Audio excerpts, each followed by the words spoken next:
The email came at 9:17 a.m. Your position has been terminated. Effective immediately. Just 12 words. No phone call, no meeting. 12 words to erase 6 years of my life.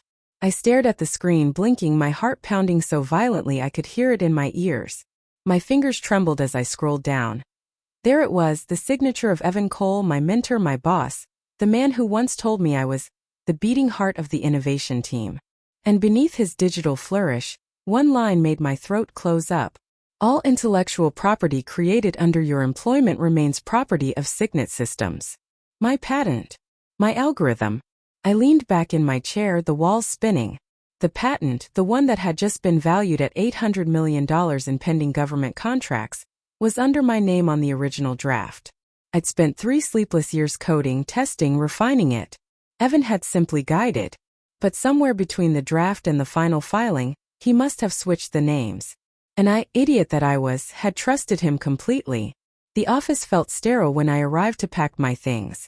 Gray walls, white lights, everything smelling faintly of burnt coffee and betrayal. People avoided my eyes. They'd heard. In tech, getting fired is contagious. No one wants to catch your failure. I saw Evan through the glass wall of his office, laughing with board members. His hand brushed against his assistant's lower back as he whispered something that made her blush. It was the same charm he used on me when he first recruited me right out of grad school. Layla, he'd said then, you're not just brilliant, you're visionary. Together we'll change the world. And I believed him. Now, when he finally glanced up and saw me standing there, his smile faltered, just for a heartbeat. Then it was back, polished and patronizing. He stepped out. Layla, I was going to call. Don't. I cut him off. Just tell me one thing. You really think I won't fight this? He sighed, the way men sigh when they think they're being patient with a hysterical woman. Look, you're talented, but the company owns what you built here. You signed the clause. You mean the one you told me was standard? Because it is, he said too quickly. Don't make this ugly. You're better than that. I smiled tightly. You're right. I am. For days I couldn't sleep.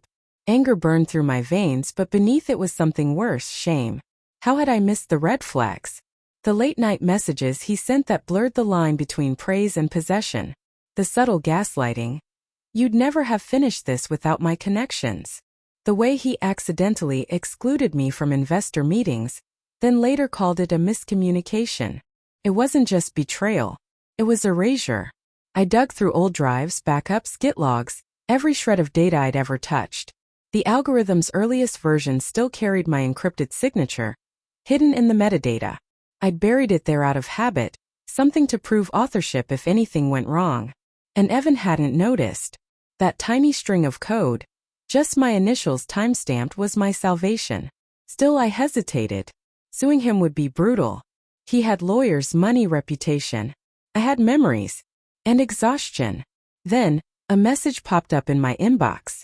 From Maya-chan, investigative tech journalist. Subject: Whistleblower Inquiry, Signet Systems. My hands shook as I read her words. I've received multiple anonymous tips about Signet's internal patent fraud. If you're ready to talk, I'll protect your identity. For a long time I just stared at the screen. Fear tangled with rage, with something I hadn't felt in months, hope. When the article dropped 2 weeks later, it detonated across the industry. Tech CEO stole algorithm from fired engineer, whistleblower claims. The photo was grainy, Evan shaking hands with the defense secretary, but the story was airtight. Maya had verified everything down to the hidden code signature. The patent's ownership was frozen pending investigation. Evan called me that night. I almost didn't answer. Layla, what did you do? His voice was sharp, panicked. Do you have any idea what you've started? I took back what was mine, I said evenly. You're destroying everything we built. No, Evan. You destroyed it the moment you decided I was expendable. He went silent. Then quietly, almost brokenly. We could have been partners. You didn't have to do this. Partners don't steal from each other. I whispered and hung up. Months passed. Signet's stock collapsed. Evan resigned under ethical review. The company settled, quietly transferring full patent rights to me in exchange for a non-disclosure clause I refused to sign. I wanted the truth public. But revenge didn't feel as sweet as I'd imagined. Standing on the stage at the Global Innovation Summit, where I unveiled my independent firm, Aurora Systems, I felt pride but also grief. Evan had betrayed me, yes, but I'd also betrayed myself. I'd handed him my loyalty without question, seeking validation from a man who saw me as leverage, not legacy. Still, when the audience rose in applause as I ended my speech, innovation belongs to those who create, not those who control. I felt something shift. Not vengeance. Not closure. Something quieter.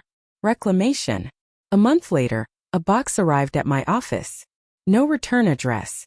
Inside was the prototype chip we built together, the first successful model. Wrapped in a note in his handwriting. You were right. It was always yours. For a moment I couldn't breathe. The metallic scent of solder and silicon filled the air. The memories crashed over me. The late nights, the laughter, the impossible dreams we once shared before everything rotted. I placed the chip back in the box and locked it away. Sometimes victory doesn't roar, it whispers. And in that whisper I found peace.